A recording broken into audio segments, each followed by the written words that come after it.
услови како би настанало. Бегство не е моја опција, тврдеше Сашо Мијалков пред една година пред кривичниот суд. Денес се најде прв на листата бегалци на МВР кои се бараат со национална потерница. Со бегање, проблемите не се решаваат. Стилот на моето живење, не е била однос на станот држава. Јасно, никоја што не одговор. И доколку вас пресудија, потврдија кога се има суд, тоа ќе го решам со изречување на така. Никако судење. Ваше го. Речи се идентично како и неговиот прв братучет, екс-премиерот Никола Груевски им исчезна на органите на прогонот, кога требаше да оди в притвор, домашен. Но сите сега отфрлаат одговорност за тоа како успеа да го дозволат това. Денеска само премиерот Зоран Заев со лик излезе пред новинарите после сведочење во суд за друг предмет, за да каже дека некој мора да одговара. Не кажа кој, ама се стави и себе си во можните виновници. Исто како и целиот наш народ, така и јас, секако сме разочарани од тоа што се уште не е пронајден и не е приведен, односно не е однесен во домашен притвор лицето Сашо Мијалков. Барам веднаш да постапат институциите и да направат пронаоѓање на Сашо Мијалков и да ја спроведат судската пресуда. Убеден сум дека тоа може да се спроведе.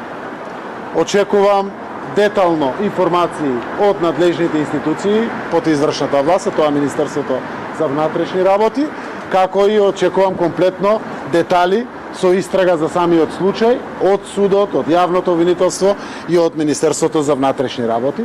Но останатите набројани молчат, додека Мијалков вчера ги броил последните часови без притвор. Министерот за внатрешни работи Оливер Спасовски со директорот на Бирото за јавна безбедност Саше Тасевски се фотографирале во Кочани. Заедно биле на работна посета во Пониква. Но денеска министерот не одговори на прашањата на Телма дали чувствува одговорност како министер, во чиј мандат се случува четврто бегство на осомничени и обвинети во случај на СЈО. Од Министерството пак велат дека не можеле да го следат движењето на Мијалков, оти немале налог за тоа. Но законот за полиција го тврди испротивното. Член 51а. Во постапката на собирање информации, полицијата може да преземе мерки на прикриено полициско дејствување кога ќе се утврди дека со други полициски методи не може да се постигне целта на вршењето на полициските работи. Под 2. Мерки на прикриено полициско дејствување се засилено прикриено наблюдување и оперативен надзор на јавни места. Под 3. Мерките од ставот 2 на овој член се преземаат по наредба на директорот на бирото или од него овластен работник. Телма се обиде да контактира и со директорот на АНБ Виктор Димовски. Не одговараше ниту на повиците, ниту на пораките. Останува неодговорено и прашањето дали нивните служби имале информации за планот на Мијалков. Обвинителството за организиран криминал и корупција добило такви информации, ама додека се чекале правните процедури за определување на притворот, Мијалков сепак избега. Ова е четврто мистериозно за властите исчезнување после она на поранешните началници Горан Груевски и Никола Бошковски, како и на екс-премиерот Никола Груевски. За ниту едно од овие бегства никој не одговараше никогаш, а бегалците после некое време сами разоткрија каде се. Господине Мијалков, знаете ли каде е Никола Груевски? Не знам. За сега каде е Мијалков никој не знае.